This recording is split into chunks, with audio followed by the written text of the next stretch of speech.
Hello everyone. तो हिंदी के crash course को कंटिन्यू करते हुए आज के इस वीडियो में हम समास के चैप्टर को पूरी तरीके से कंप्लीट करने वाले हैं।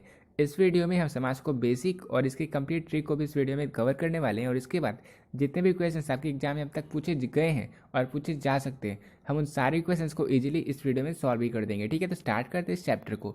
सबसे पहले हम ये देख लेते हैं कि समास होता क्या है। तो देखो, समास का तात्पर्य होता है, इसका अर्थ होता है संक्षिप्तीकरण करना, यानी कि दो या दो से अधिक शब्दों से मिलकर जो शब्द बनते हैं, जो एक नवीन और सार्थक शब्द बनते हैं, उन्हें हम समास कहते हैं। जैसे आप देख सकते हो रसोई घर, ये एक समास है। तो रसोई घर का अर्थ क्या होता है? इसका अर्थ होता है रसोई के लिए घर, तो इसे हम रसोई घर भी कह सकते हैं।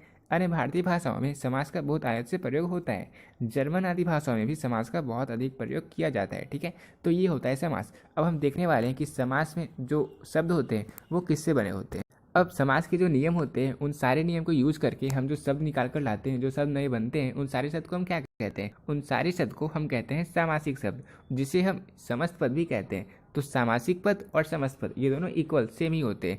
इसके अलावा समस्त पद में जो हमारा विभक्ति होता है उसका चिन्ह हट जाता है, उसका चिन्ह लुप्त हो जाता है। जैसे आप देख सकते हो राजपुत्र, तो राजपुत्र का क्या अर्थ हुआ? इसके अर्थ को जानने के लिए हमें इसका समास विग्रह करना पड़ेगा। समास विग्रह क्या होता है? तो सामासिक शब्दों के बीच के संबंध को स्पष्ट करना समास विग्रह कहलाता है। यानी कि राजपुत्र के संबंध को स्पष्ट करने के लिए, इसके संबंध को जानने के लिए हमें इसका समास विग्रह करना पड़ेगा। पुत्र के समास विग्रह करेंगे तो इसका क्या अर्थ होगा? इसका अर्थ होगा राजा का पुत्र। तो इस वाक्य से हम अच्छे से समझ सकते हैं कि राजपुत्र का अर्थ होता है राजा का पुत्र, यानी कि राजा का बेटा। तो इसलिए जो शब्द दो या दो से अधिक शब्दों के मेल से जो सार्थक शब्द बनते हैं उन्हें हम कहते हैं समास। उन्हें हम सामासिक शब्द कहते हैं, जो बनकर निकल कर आते हैं, जो समास के रूल्स को फॉलो करके जो बन के आते हैं शब्द, उन्हें हम कहते हैं सामासिक शब्द। इन्हें हम समस्त पद भी कहते हैं। और इनमें जो विभक्तियाँ होती है, विभक्तियों के जो चिन्ह होते हैं वो सारे हट जाते हैं। लेकिन जब हम समास विग्रह करते हैं, समास विग्रह हम क्यों करते हैं? तो जो समासिक पद रहते हैं उनके अर्थ को जानने के लिए हम समास विग्रह करते हैं। जैसे राजपुत्र था, तो राजपुत्र के समास विग्रह करने पे हमें पता चला कि राजपुत्र का क्या अर्थ होता है? इसका अर्थ होता है राजा का पुत्र। तो आई होप आपकी ये सारी चीज़ें क्लियर हो चुकी होगी कि समास किसे कहते हैं। और अब हम देखने वाले हैं कि समास के कितने भेद होते हैं और उन सारे भेद को हम किस तरह से पहचानेंगे, क्योंकि मेन क्वेश्चन ये एग्जाम में पूछा जाता है। तो हम इसे स्टार्ट करने वाले हैं। अब देखो, कई बार आपके एग्जाम में डायरेक्टली ये क्वेश्चन पूछा जाता है कि समास के कितने भेद होते हैं। तो समास के टोटल 6 भेद होते हैं। समास के कितने भेद होते हैं? समास के होते हैं 6 भेद। कौन कौन से होते हैं? होते हैं द्वंद्व समास, द्विगु समास, अव्ययी भाव समास, बहुव्रीहि समास, तत्पुरुष समास और कर्मधारय समास। इसे आप किस तरह से याद भी कर सकते हो? अगर आप सभी को लिखना चाहते हो और आप किस तरह से इसे ट्रिक से याद कर सकते हो, तो इसकी भी ट्रिक मैंने बनाई है। वो है द्वंद्वी अब तक। द्वंद्वी अब तक, द्व से क्या होगा? द्व से होगा हमारा द्वंद्व समास। द्वंद्वी से क्या होगा? दी से होगा हमारा द्विगु समास। फिर अ से क्या होगा? अ से होगा अव्ययी भाव समास। ब से क्या होगा? ब से होगा बहुव्रीहि समास। फिर त से क्या होगा? त से होगा तत्पुरुष समास। और क से क्या होगा? क से ऑब्वियस सी बात है कि क से होगा कर्मधारय समास। तो ठीक है, इसे आप याद कर सकते हो द्वंद्वी अब तक से। और आप इसे देख सकते हो, टोटल 6 वर्ड यहाँ पे हैं। तो इसलिए जो शब्द है हमारे 6 हैं और इसलिए जो हमारा समास है उसके टोटल 6 भेद होते हैं। तो अब हम हर एक भेद को डिटेल में कवर करने वाले हैं। अब देखो, सबसे पहले हम कवर करने वाले हैं अव्ययी भाव समास को, कि अव्ययी भाव समास होता क्या है। देखो, जिस समास का जो पहला पद हो वो प्रधान हो और वो अव्यय भी हो, जो पहला पद हो वो प्रधान हो और अव्यय हो, उसे हम कहते हैं अव्ययी भाव समास। ठीक है, जैसे आप देख सकते हो यथामति। तो यथामति का क्या अर्थ होता है? इसका अर्थ होता है मति के अनुसार। तो यहाँ पे जो यथा है वो है अव्यय। तो इस तरह से आप देख सकते हो कि जिस समास का पहला पद प्रधान हो और वो अव्यय हो उसे हम कहते हैं अव्ययी भाव समास।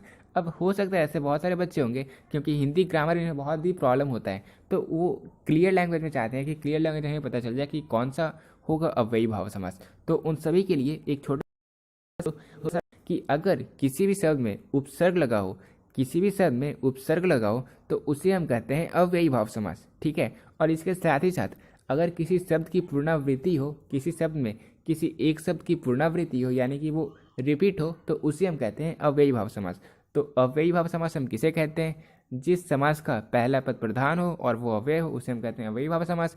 इसके अलावा अगर मैं आपको बता दूं शॉर्ट में, तो उसका मतलब ये हुआ कि जिस शब्द में उपसर्ग लगा हुआ हो, उपसर्ग किसे कहते हैं? उपसर्ग जो है वो किसी भी शब्द के पहले जुड़ता है। ठीक है, उपसर्ग और प्रत्यय ये दोनों आपको अच्छे तरीके से पता होगा। नहीं भी पता तो मैं आपको बता देता हूँ कि उपसर्ग किसी शब्द के पहले जुड़ता है, वही प्रत्यय किसी भी शब्द के अंत में जुड़ता है। ठीक है, क्लियर है? तो किसी भी शब्द के उपसर्ग लगा हो तो उसे हम कहते हैं अव्ययीभाव समास। और इसके साथ ही साथ अगर किसी शब्द में किसी शब्द की पुनरावृत्ति हो यानी कि वो रिपीट हो तो उसे हम कहते हैं अव्ययीभाव समास। ठीक है, जैसे आप देख सकते हो एग्जाम्पल यहाँ पे आजीवन, तो आजीवन में आ जो है वो उपसर्ग लगा हुआ है। अब तो आपको क्लियरली अच्छे तरीके से समझ में आ चुका होगा। तो आजीवन क्या है? आजीवन है अव्ययीभाव समास जिसका अर्थ होता है जीवन भर। उसी तरह से यथा सामर्थ्य यानी कि सामर्थ्य के अनुसार, यथाशक्ति यानी कि शक्ति के अनुसार, यथा विधि यानी कि विधि के अनुसार। तो यहाँ पे यथा जो है वो आपका हो गया उपसर्ग। इसी प्रकार बाकी के उदाहरण जैसे यथाक्रम, क्रम के अनुसार, भर पेट, पेट भर कर, हर रोज, रोज रोज, हाथों हाथ, हाथी हाथ में। तो देखो हाथों हाथ, धड़ाधड़, रातों रात, धीरे धीरे, भागम भाग, ये सारे जो वर्ड हैं, ये सारे वर्ड में आप देख रहे हो कि जो एक शब्द है उनकी पुनरावृत्ति हो रही है, वो रिपीट हो रहे हैं। तो इसलिए ये सारे जो वर्ड होते हैं वो सारे कहलाते हैं अव्ययीभाव समास। ठीक है, तो इसे आप लोग बिल्कुल दिमाग में फिट कर लो, आप अपनी कॉपी में नोट कर लो कि जिस शब्द में उपसर्ग लगा हुआ हो उसे हम कहते हैं अव्ययीभाव समास। और साथ ही साथ अगर किसी शब्द की पुनरावृत्ति हो, किसी शब्द में अगर किसी शब्द की पुनरावृत्ति हो तो उसे हम कहते हैं अव्ययीभाव समास। एग्जाम्पल हमने देख लिया जैसे आजन्म, यथाशक्ति, धड़ाधड़, रातों रात, घर घर, धीरे धीरे, भागम भाग। तो ये सारे उदाहरण हैं अव्ययीभाव समास के। ठीक है, तो पहला तो हमारा जो टाइप था वो तो बिल्कुल पूरी तरीके से क्लियर हो चुका होगा। अब हम देखने वाले हैं नेक्स्ट टाइप को। तो अब हम कवर करने वाले हैं तत्पुरुष समास को। और तत्पुरुष समास की डिफिनेशन से पहले हम इसके भेद को देख लेते हैं, क्योंकि जब हम इसके भेद को कंप्लीट करेंगे फिर इसकी डिफिनेशन ऑटोमेटिकली कवर हो जाएगी। ठीक है, तो देखो जिस तरह से हमने ये पढ़ा था कि समास के टोटल 6 भेद होते हैं, उसी तरह से तत्पुरुष समास के भी 6 भेद होते हैं। और इन भेदों को हमने ऑलरेडी पहले ही पढ़ रखा है। कहाँ पढ़ रखा है आपको पता होगा, कारक के 8 भेद होते हैं। कर्ता, कर्म, करण, संप्रदान, आपने जो पढ़ा था, कर्ता ने कर्म को करण से, संप्रदान के लिए पदान से, संबंध काके की, अधिकरण में पर पे, संबोधन हे हो अरे। तो ये सारे जो भेद थे कारक के, इन्हीं भेदों को हमें पढ़ना होता है तत्पुरुष समास में। लेकिन 2 भेद जो थे कर्ता और संबोधन, इन दोनों भेद को हम तत्पुरुष समास में नहीं पढ़ते हैं। ठीक है, इसके अलावा किसी भी शब्द में अगर आप गिरहकट ले लो, मनचाहा ले लो, रसोईघर, जितने भी ये सारे शब्द हैं, अगर आप इनका समास विग्रह करोगे तो आप देखोगे इन सभी में इनका चिन्ह रहेगा। तत्पुरुष समास के जो भेद हैं, जो कर्म तत्पुरुष है, करण तत्पुरुष है, संप्रदान तत्पुरुष है, अपदान तत्पुरुष है, संबंध तत्पुरुष है, अधिकरण तत्पुरुष है, इन सभी का अगर विभक्ति आपको नजर आए समास विग्रह करने पर तो आप आंख मूंदकर ब्रांडली आंसर कर देना कि वो होगा तत्पुरुष समास, चाहे कोई भी एग्जाम्पल है। ठीक है, जैसे आप देख सकते हो रसोई घर, इसे हमने स्टार्ट में ही कवर किया था। तो रसोई घर को अगर हम इसका समास विग्रह करेंगे तो होगा रसोई के लिए घर। अब के लिए हमने कहाँ पढ़ा था? के लिए हमने पढ़ा था संप्रदान तत्पुरुष में। तो इसलिए ये जो रसोई घर है ये होगा तत्पुरुष समास। उसी तरह से मन चाह, तो मन चाह का समास विग्रह करने पर क्या निकल कर आएगा? मन से चाह। और से किसकी विभक्ति है? यह है करण की, कर्ता ने कर्म को करण से।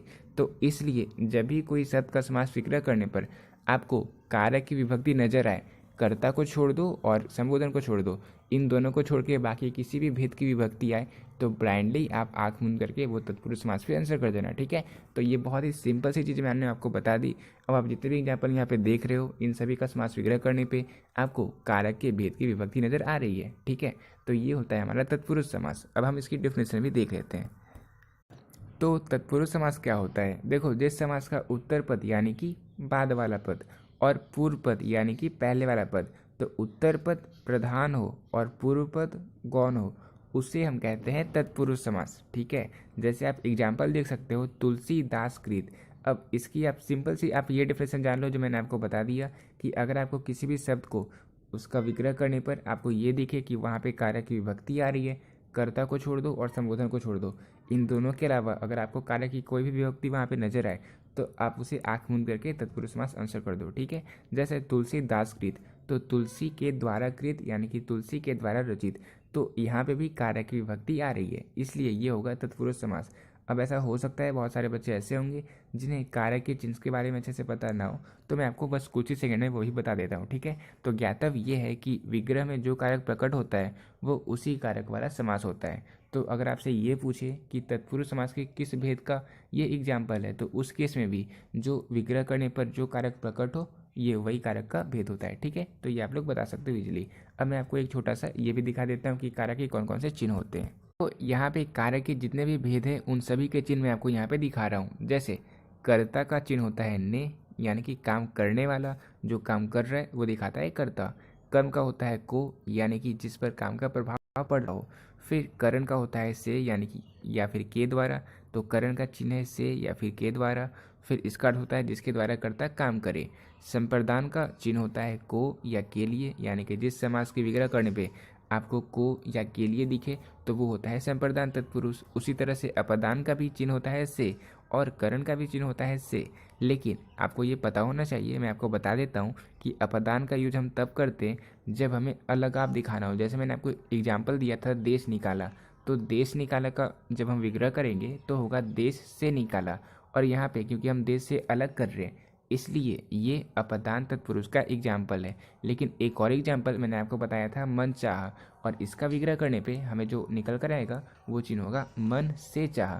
तो यहाँ से हम मन के जुड़ाव को दिखा रहे हैं कि मन से चाह, तो इसलिए ये एग्जाम्पल होगा करण तत्पुरुष का। ठीक है, तो इस तरह से संबंध का होता है का, की, के, ना, नी, रे, रा, री, रे, ये सारे इसके चिन्ह हैं।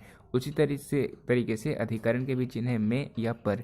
लेकिन जो यहाँ पे आपको कर्ता ने दिख रहा है और संबोधन है हो अरे दिख रहा है, ये जो दोनों हैं ये दोनों आपके तत्पुरुष समास में नहीं पढ़ना होता। ये दोनों तत्पुरुष समास के भेद नहीं होते हैं, जो मैंने आपको पहले ही बता दिया। तो अगर किसी भी शब्द का समास विग्रह करने पे आपको कर्म, करण, संप्रदान, अपदान, संबंध और अधिकरण इन छहों के चिन्ह आपको नजर आए तो आप ब्लाइंडली आंसर कर देना कि वो होता है तत्पुरुष समास। ठीक है, तो देखो अब हमने अव्ययी भाव समास अच्छे तरीके से कंप्लीट कर लिया और फिर अब हमने तत्पुरुष समास भी अच्छे तरीके से कंप्लीट कर लिया, और ये दोनों बहुत ईजी थे। अब हम देखने वाले हैं नेक्स्ट टाइप को। तो अब हम देखने वाले हैं सबसे इजी यानी कि द्विगु समास को। द्विगु समास किसे कहते हैं? जिस समास का पूर्व पद यानी कि पहला पद संख्यावाचक विशेषण हो, बस आपको इतना ही करना है। जिस समास का पूर्व पद यानी कि संख्यावाचक विशेषण हो, पहला पद संख्यावाचक विशेषण हो, तो उसे हम कहते हैं द्विगु समास। ठीक है, इससे समूह अथवा समाहार का बोध होता है। एग्जाम्पल आप जितने सारे देखोगे इन सभी में पहला पद जो होगा वो होगा संख्यावाचक विशेषण। ठीक है, जैसे नवग्रह, तो नव क्या हो गया? नव यानी कि 9, ये क्या हो गया? ये हो गया संख्यावाचक विशेषण। तो ये क्या होगा? ये होगा द्विगु समास। नवग्रह यानी कि 9 ग्रहों का समूह। त्रिलोक यानी कि 3 लोकों का समाहार। त्रि यानी कि 3। नवरात्र यानी कि 9 रात्रियों का समूह।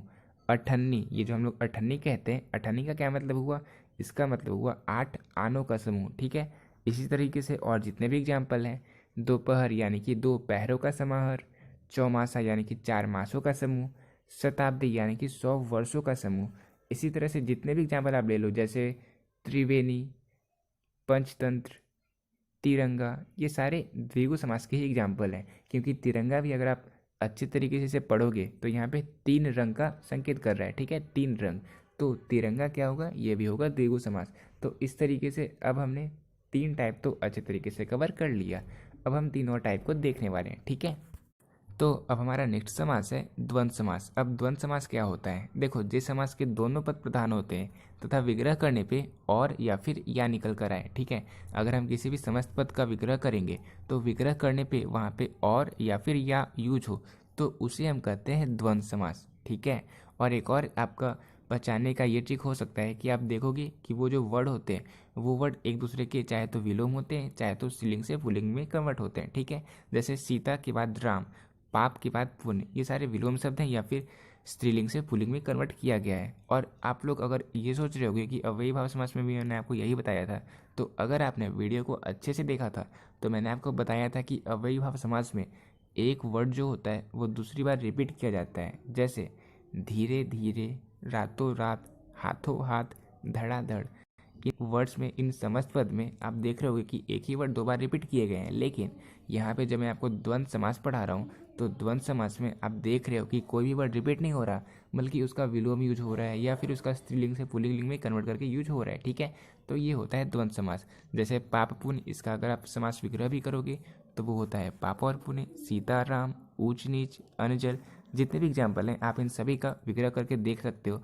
यहाँ पे और या फिर या का यूज होता है। ठीक है, राधा कृष्ण, खरा खोटा, अंजल, इन्हें पहचाने की बहुत ही इजी ट्रिक यही है। ठीक है, तो इनका विग्रह करने पे और या फिर या आता है, और ये दोनों जो वर्ड यूज होते हैं हमारे द्वंद्व समास में, इनमें जो वर्ड होते हैं वो एक दूसरे के विलोम होते हैं। ठीक है, तो ये भी इजी तरीके से आप पे कवर हो गया होगा। अब हम नेक्स्ट टाइप को देखने वाले हैं।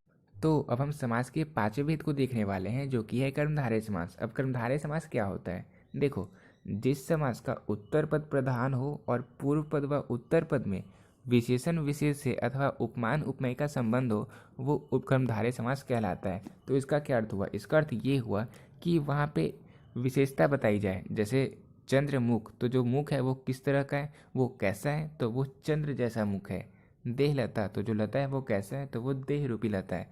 तो यहाँ पे आप देख सकते हो विशेषता बताई जा रही है, कंपैरिजन किया जा रहा है, उसकी उपमा दी जा रही है। जैसे मुख की उपमा दी जा रही है चंद्र से, लता की उपमा दी जा रही है देह से। तो ये सारे जो एग्जाम्पल आपको यहाँ पे दिख रहे हैं, ये सारे होते हैं कर्मधारय समास। और यहाँ पे जो एक कॉमन आप बात देख रहे होगे, जितने सारे एग्जाम्पल यहाँ पे दिए हुए हैं, जैसे नील कमल, तो कमल कैसा है, तो वो है नीला। सज्जन जो है वो कैसे हैं, तो वो है सतजन, यानी कि अच्छे जन। तो यहाँ पे जिस समस्त पद का अगर आप कैसे लगाकर क्वेश्चंस पूछोगे और आपको उत्तर मिल जाए, जिस समस्त पद में आप कैसे लगाकर प्रश्न पूछो और आपको उत्तर मिल जाए, वो कहलाता है कर्मधारय समास। जैसे चंद्रमुख, तो मुख कैसा है, तो वो है चंद्र जैसा मुख। देह लता, लता कैसा है, तो वो है देह रूपी लता। नील कमल, कमल कैसा है, तो वो है नीला। तो सज्जन यानी कि जन कैसे हैं, तो वो है अच्छे। सत का मतलब होता है अच्छे, तो वो है अच्छे जन। यानी कि कोई भी शब्द आपको दिख जाए और अगर आप कैसे लगाकर क्वेश्चंस पूछो और आपको उत्तर मिल जाए, तो वो कहलाता है कर्मधारय समास। ठीक है, और ये तो मैंने आपको बता ही दिया कि यहाँ पे उपमा दी जाती है। तो बहुत ही अच्छे तरीके से कर्मधारय समास भी अप्रियर हो चुका होगा। अब एक लास्ट है जो कि है बहुव्रीहि समास, और ये सबसे ज़्यादा ईजी है। कैसे, अब हम उसे भी देखते हैं।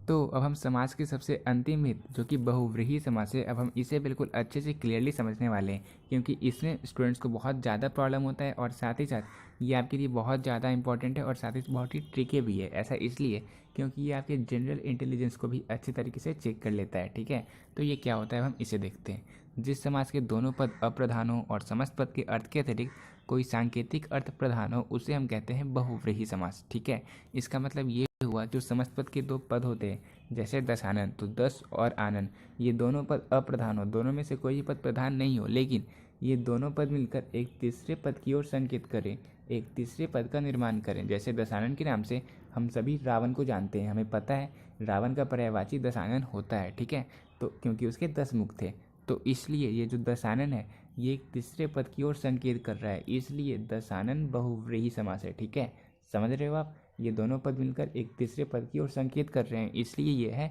बहुव्रीहि समास। उसी तरीके से हमारा जो नेक्स्ट एग्जाम्पल है वो है नीलकंठ। नीलकंठ का क्या अर्थ हुआ? नीलकंठ के नाम से किसे जाना जाता है? अगर मैं आपसे ये क्वेश्चंस पूछूं, आप लोग बताओगे, इससे कहा जाता है शंकर जी को, यानी कि शिव जी को, यानी कि महादेव जी को, यानी कि भोलेनाथ जी को, यानी कि नीलकंठ को। ये सभी शंकर जी के ही पर्यायवाची शब्द हैं। और यहाँ पे ना नीला इम्पॉर्टेंट है, ना ही नीला प्रधान है और ना ही कंठ प्रधान है, बल्कि ये जो दोनों पद हैं, ये दोनों पद मिलकर एक तीसरे पद की ओर संकेत कर रहे हैं, शिव जी की ओर संकेत कर रहे हैं, यानी कि शिव जी प्रधान है। तो ऐसा कोई भी वर्ड आपको दिखे जहाँ पे दोनों पद मिलकर एक तीसरे पद की ओर संकेत करें, तो वो होगा बहुव्रीहि समास। अब बहुत सारे बच्चे को यहाँ पे डाउट हो रहा होगा, क्योंकि मैंने आपको कर्मधारय समास में पढ़ाया था कि अगर आप कैसे लगाकर प्रश्न पूछो और आपको उत्तर मिल जाए, तो वो होता है कर्मधारय समास। जैसे नीलकंठ, तो कंठ कैसे हैं, कंठ है नीले, तो ये होना चाहिए कर्मधारय समास। लेकिन ये कर्मधारय समास इसलिए नहीं होगा क्योंकि ये बहुव्रीहि समास के जितनी क्राइटेरिया है उसे फुलफिल कर रहा है, यानी कि नील और कंठ ये दोनों मिलकर एक तीसरे पद की ओर संकेत कर रहे हैं, इसलिए ये बहुव्रीहि समास होगा। ऑप्शन में अगर आपको बहुव्रीहि दिखे और कर्मधारय दिखे, तो आपको बहुव्रीहि समास को ही टिक करना है, अदरवाइज आपका ये जो क्वेश्चन है वो गलत हो जाएगा। ठीक है, इसी तरीके से एक और बच्चे को ये डाउट होगा कि दशानन में आपको दिख रहा होगा जो हमारा पहला पद है वो है 10, तो 10 जो है वो डिजिट शो कर रहा है, तो ये होना चाहिए हमारा द्विगु समास। तो ये भी द्विगु समास इसलिए नहीं होगा क्योंकि ये जो दोनों पद हैं 10 और आनन, ये दोनों पद मिलकर एक तीसरे पद की ओर संकेत कर रहे हैं, इसलिए ऑप्शन में अगर आपको द्विगु समास और बहुव्रीहि समास दोनों दिखे, तो आपको बहुव्रीहि समास को ही टिक करना पड़ेगा। ठीक है, उसी तरीके से बाकी के एग्जाम्पल, जैसे कि सुलोचना, तो सुलोचना का क्या अर्थ हुआ? इसका अर्थ हुआ जिसकी आँख सुंदर हो, तो मेघनाथ की पत्नी का नाम सुलोचना था, तो इसका आंसर हो जाएगा जो सुलोचना है वह है बहुव्रीहि समास। इसी तरीके से पीताम्बर का पर्यायवाची क्या होता है? पीताम्बर होता है श्री कृष्ण जी का पर्यायवाची, और ऐसा इसलिए क्योंकि श्री कृष्ण जी पीले वस्त्र पहनते थे। तो पीताम्बर भी होगा बहुव्रीहि समास, लंबोदर भी होगा बहुव्रीहि समास, क्योंकि लंबोदर के नाम से जाने जाते हैं गणेश जी। उनका जो उदर है, उनका जो पेट है वो लंबा था। इसी तरीके से दुरात्मा यानी कि जिसकी आत्मा बुरी हो, तो दुष्ट की आत्मा बुरी होती है, तो इसलिए जो दुरात्मा है ये भी होगा बहुव्रीहि समास। उसी तरीके से श्वेतांबर यानी कि जिसके अंबर यानी कि जिसका वस्त्र जो है वो वाइट हो, वो श्वेत हो, तो वो कहलाता है श्वेतांबर। और श्वेतांबर के नाम से कौन जाने जाते हैं? श्वेतांबर के नाम से शिक्षा की देवी जो सरस्वती जी हैं वो जाने जाते हैं, ये उनका पर्यायवाची है। तो इसलिए श्वेतांबर भी होगा बहुव्रीहि समास, यानी कि जिसके पर्यायवाची आपको दिखे। जो आपने पर्यायवाची पढ़ रखा है, अगर आपने नहीं पढ़ रखा है तो आप लोग नीचे कमेंट सेक्शन में कमेंट करना, मैं पर्यायवाची शब्द की भी एक छोटी सी वीडियो अपलोड कर दूंगा, ठीक है। क्योंकि एग्जाम में भी पर्यायवाची से बहुत सारे क्वेश्चन आपके एग्जाम में पूछे जाते हैं, तो वो भी आपके कवर वहाँ पे हो जाएंगे। तो बहुव्रीहि समास का मेन आपका ये समझ लो कि जहाँ पे दोनों पद मिलकर एक तीसरे पद की ओर संकेत करे वो कहलाते हैं बहुव्रीहि समास। इसके पहले हमने सबसे स्टार्ट में आपको बताया था कि क्या होता है अव्ययी भाव समास, जहाँ पे सबसे स्टार्टिंग में आपको उपसर्ग दिखे और इसके अलावा अगर एक शब्द की पुनरावृत्ति हो तो उसे हम कहते हैं अव्ययी भाव समास। फिर हमने पढ़ा था तत्पुरुष समास। तत्पुरुष समास से हमने देखा था कि अगर आपको कारक का चिन्ह नजर आए, कर्ता को छोड़ दो और संबोधन को छोड़ दो, इन दोनों के अलावा बाकी के जो 6 भेद हैं कारक के, अगर इनके चिन्ह आपको नजर आए समास विग्रह करने पे, तो वो कहलाता है तत्पुरुष समास। इसके बाद हमने देखा था द्विगु समास। द्विगु समास क्या कहलाता है? जिसका पहला पद डिजिट शो करे उसे हम क्या कहते हैं? उसे हम कहते हैं द्विगु समास। इसी तरीके से हमने देखा था द्वंद्व समास किसे कहते हैं? जहाँ पे आपको योजक चिन्ह लगा दिखे, दोनों पद के बीच में योजक चिन्ह लगा दिखे, उसे हम कहते हैं द्वंद्व समास। और ये दोनों पद होते हैं, ये दोनों पद एक दूसरे के विलोम होते हैं, यानी कि या तो उसके उल्टे होते हैं और या फिर वो जो दोनों पद होते हैं वो दोनों पद स्त्रीलिंग से पुल्लिंग में कन्वर्ट हो जाते हैं, तो उसे हम कहते हैं द्वंद्व समास। और उसका समास विग्रह करने पर और या फिर यह आता है, ठीक है।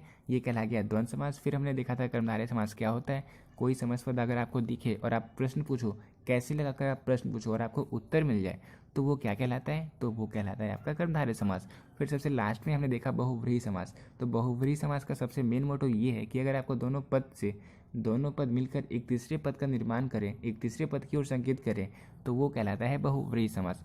और अगर क्वेश्चन ऐसा रहे जहाँ पे आपको कर्मधारय समास और बहुव्रीहि समास दोनों की क्राइटेरिया फुलफिल हो रही है, तो उस केस में भी आप बहुव्रीहि समास को ही सर्वोत्तम बहुव्रीहि समास को ही आप आंसर करोगे, ठीक है। तो समास पूरी तरीके से क्लियर हो चुका होगा। हम आपको कुछ देने वाले हैं जिसका आंसर आपको नीचे कमेंट सेक्शन में करना है, ठीक है। तो चलो कोशिश करो इन सारे क्वेश्चंस को खुद से आंसर करने का। क्वेश्चन नंबर फर्स्ट है, आनंदमय शब्द कौन समास है? तो आनंदमय यानी कि इसका अगर हम समास विग्रह करेंगे तो ये होगा आनंद से युक्त, यानी कि ये हो जाएगा तत्पुरुष समास, क्योंकि यहाँ पे कारक की विभक्ति आ रही है, ठीक है। फिर सेकेंड नंबर क्वेश्चन है, नवरत्न शब्द कौन समास है? तो इसका पहला पद में आपको डिजिट दिख रहा होगा, यानी कि नौ रत्न, तो ये हो जाएगा क्या? ये हो जाएगा द्विगु समास, ठीक है, 7 का सी। फिर इसके बाद नेक्स्ट क्वेश्चन है, चंद्रमौली शब्द कौन समास है? तो चंद्रमौली यानी कि जिसके मौली पर चंद्र हो, तो किसके मौली पर चंद्र है? शिव जी के, यानी कि ये हो जाएगा बहुव्रीहि समास। 8 नंबर क्वेश्चन का आंसर हो जाएगा ऑप्शन नंबर ए। फिर नेक्स्ट क्वेश्चन है, रसोई घर शब्द कौन समास है? तो रसोई के लिए घर, यानी कि यहाँ पे भी कारक की विभक्ति आ रही है, तो ये हो जाएगा तत्पुरुष समास। फिर नेक्स्ट क्वेश्चन है, चंद्रशेखर शब्द कौन समास है? तो चंद्रशेखर यानी कि जिसके शेखर पर चंद्र है, तो ये भी हो जाएगा बहुव्रीहि समास। फिर नेक्स्ट क्वेश्चन है, वन मानुष शब्द कौन समास है? तो वन का मानुष यानी कि यहाँ पे कारक की विभक्ति आ रही है, तो ये हो जाएगा हमारा तत्पुरुष समास। फिर इसके बाद नेक्स्ट क्वेश्चन है, त्रिफला शब्द कौन समास है? तो त्रि यानी कि 3 फलों का समूह, तो यहाँ पे डिजिट शो हो रहा है, तो ये हो जाएगा द्विगु समास। फिर इसके बाद नेक्स्ट क्वेश्चन है, धीरे धीरे शब्द कौन समास है? तो धीरे धीरे यानी कि एक ही शब्द की पुनरावृत्ति हो रही है, एक ही शब्द 2 बार यूज हुआ है, तो इसलिए ये हो जाएगा अव्ययी भाव समास, ठीक है। आपको अच्छे से पता होगा ये द्वंद्व क्यों नहीं होगा, क्योंकि यहाँ पे एक शब्द की पुनरावृत्ति हो रही है, एक ही शब्द दोबारा रिपीट हुआ है, इसलिए ये हो जाएगा अव्ययी भाव समास। फिर नेक्स्ट क्वेश्चन है, राष्ट्रगीत कौन समास है? तो राष्ट्रगीत यानी कि राष्ट्र का गीत, तो यहाँ पे भी आप देख रहे होगे यहाँ पे कारक की विभक्ति आ रही है, तो ये हो जाएगा तत्पुरुष समास। फिर नेक्स्ट क्वेश्चन है, तीर्थ यात्रा कौन समास है? तो तीर्थ यात्रा यानी कि तीर्थ का यात्रा, तीर्थ की यात्रा, तो यहाँ पे भी कारक की विभक्ति आ रही है, ये हो जाएगा तत्पुरुष समास। फिर नेक्स्ट क्वेश्चन है, राष्ट्रगीत कौन समास है? तो ये तो क्वेश्चन रिपीट हो गया, देखो ये सारे क्वेश्चन बहुत ही बार रिपीट होते हैं, ठीक है। तो राष्ट्रगीत कौन सा समास है? इसका आंसर नीचे कमेंट सेक्शन में कमेंट करो। मैंने आपको ऑलरेडी बता दिया कि राष्ट्रगीत जो है वो है तत्पुरुष समास, ठीक है। फिर अब नेक्स्ट क्वेश्चन है, तो अब 42 नंबर क्वेश्चन है, जीव जंतु शब्द कौन समास है? तो जीव जंतु यहाँ पे आप देख सकते हो कि योजक चिन्ह लगा हुआ है और इसके साथ ही साथ एक ही शब्द की पुनरावृत्ति नहीं हो रही है, बल्कि ये दोनों अलग अलग शब्द हैं, तो इसलिए ये हो जाएगा द्वंद्व समास। फिर नेक्स्ट क्वेश्चन है, नीलांबर शब्द कौन समास है? तो नीलांबर यानी कि नीला है अंबर, तो इसका क्या हो जाएगा? इसका आंसर हो जाएगा ऑप्शन नंबर ए यानी कि कर्णधारय। अंबर कैसा है? अंबर है नीला। ये बहुव्रीहि इसलिए नहीं होगा क्योंकि नीलांबर का कोई अर्थात नहीं होता, इसका अर्थात कोई हम किसी से कंपेयर नहीं कर सकते, ठीक है। फिर भरपेट शब्द कौन समास है? तो भरपेट यानी कि यहाँ पे भर उपसर्ग लगा हुआ है, तो उपसर्ग जिसके स्टार्ट में लगा रहता है उसे हम क्या कहते हैं? उसे हम कहते हैं अव्ययी भाव समास, यानी कि इसका आंसर हो जाएगा ऑप्शन नंबर बी यानी कि अव्ययी भाव, ठीक है। फिर 45 नंबर क्वेश्चन है, चिड़ी मार शब्द कौन समास है? तो चिड़ी मार यानी कि चिड़िया को मारना, चिड़िया को मारने वाला, तो ये कहलाएगा हमारा, यहाँ पे कारक चिन्ह लगा हुआ है, तो ये हो जाएगा हमारा तत्पुरुष समास, ठीक है। इसका आंसर हो जाएगा ऑप्शन नंबर ए। इसी तरीके से अब नेक्स्ट क्वेश्चन है, लाजवाब शब्द कौन समास है? तो यहाँ पे आप देख सकते हो कि उपसर्ग ला लगा हुआ है, तो ये क्या होगा? ये हो जाएगा अव्ययी भाव समास, ठीक है। क्योंकि मैंने आपको ये सारी चीज़ें बिल्कुल अच्छे तरीके से ऑलरेडी बता दी है और ये बहुत ही बार अब आपका रिवाइज हो चुका होगा, ठीक है। तो अब खुद से सारे क्वेश्चन को आंसर करने की कोशिश करो। 89 नंबर क्वेश्चन का क्या आंसर होगा? तिरंगा शब्द कौन समास है? तिरंगा यानी कि तीन रंगों का समूह, इसका क्या आंसर होगा? नीचे कमेंट सेक्शन में आंसर करना। इसके बाद एक और क्वेश्चन जो आपको आंसर करना है वो है, चतुरानन शब्द कौन समास है? चतुरानन कौन समास है? इसका आंसर भी आप लोग नीचे कमेंट सेक्शन में आंसर करना। और एक लास्ट क्वेश्चन जो आपको आंसर करना है वो ये है, रोग पीड़ित शब्द कौन समास है? रोग पीड़ित यानी कि रोग से पीड़ित। तो इन तीन क्वेश्चंस का आंसर आपको नीचे कमेंट सेक्शन में कमेंट करना है, ठीक है। जिनका आंसर सही होगा, जिनका तीनों आंसर सही होगा, मैं उस मैसेज को पिन कर दूंगा। तो मैं उम्मीद करता हूँ आपको समाज से रिलेटेड जितने भी आपके डाउट्स थे, जितने भी आपके क्वेरी थे, सारे सॉल्व हो चुके होंगे और अब आपके समाज से एक भी क्वेश्चन एग्जाम में छूट नहीं सकता, क्योंकि यहाँ पे मैंने कंप्लीट चीज़ों को कवर किया है, ठीक है। तो मिलते हैं अपनी नेक्स्ट वीडियो में। उम्मीद करता हूँ आप हमारे इस क्वेश्चन का आंसर जरूर से ज़रूर करोगे। मिलते हैं नेक्स्ट वीडियो में, तब तक के लिए पेस आउट।